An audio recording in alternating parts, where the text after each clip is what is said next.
রোজার মাসে আমাদের শারীরিক কিছু পরিবর্তন হয় এবং আমরা দেখা যায় যে বছরে 11টি মাস একরকমভাবে চলে, এই একটি মাস আমাদেরকে একটু অন্যভাবে চলতে হয়। যেমন আমাদের রোজার মাসে 11 থেকে 12 ঘন্টা কিন্তু একটা ফাস্টিং কন্ডিশনে থাকতে হয়, সুতরাং আমাদের মধ্যে কিন্তু একটা পানি শূন্যতা হওয়ার প্রবণতা থাকে। সুতরাং অবশ্যই আমরা রোজার সময় ইফতার থেকে সেহরি পর্যন্ত পর্যাপ্ত পানি যেন পান করি, সেই দিকটা কিন্তু আমাদেরকে একটু খেয়াল রাখতে হবে। রোজার মাসে দেখা যায় যে ইফতারের সময় অনেকক্ষণ আমরা যেহেতু না খাওয়া অবস্থায় থাকি, হঠাৎ করে অনেক বেশি খাবার খেয়ে ফেলি, বিশেষ করে ভাজা পোড়া জাতীয় খাবার। এই ভাজা পোড়া খাবার জাতীয় খাবার খেলে কিন্তু আমাদের অনেক সময় দেখা যায় রোজার সময় গ্যাস্ট্রিকের সমস্যা হতে পারে। যদি আনহাইজেনিক খাবার আমরা বা আনহেলদি খাবার খেয়ে ফেলি, সেক্ষেত্রে অনেক সময় দেখা যায় আমাদের ডায়রিয়া হতে পারে, বমি হতে পারে, তারপর দেখা যেতে পারে আমাদের এন্টারিক ফিভার বা টাইফয়েড ফিভারের একটা চান্স থেকে যায়।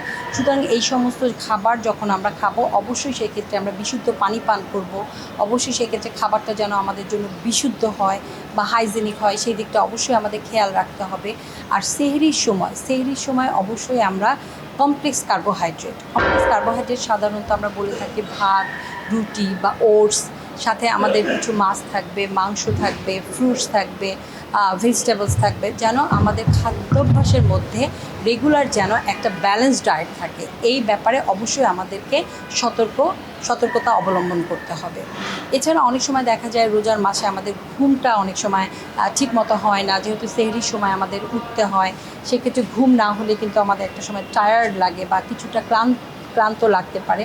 সেই ক্লান্তি ভাবটা যেন না আসে, এর জন্য অবশ্যই আমাদের ঘুমটা পর্যাপ্ত পরিমাণ যেন আমাদের থাকে। আর এছাড়া আমরা যে তারাবি নামাজটা রেগুলার পড়া হয়, এটা কিন্তু আমাদের এক্সারসাইজের মতো কাজ করবে।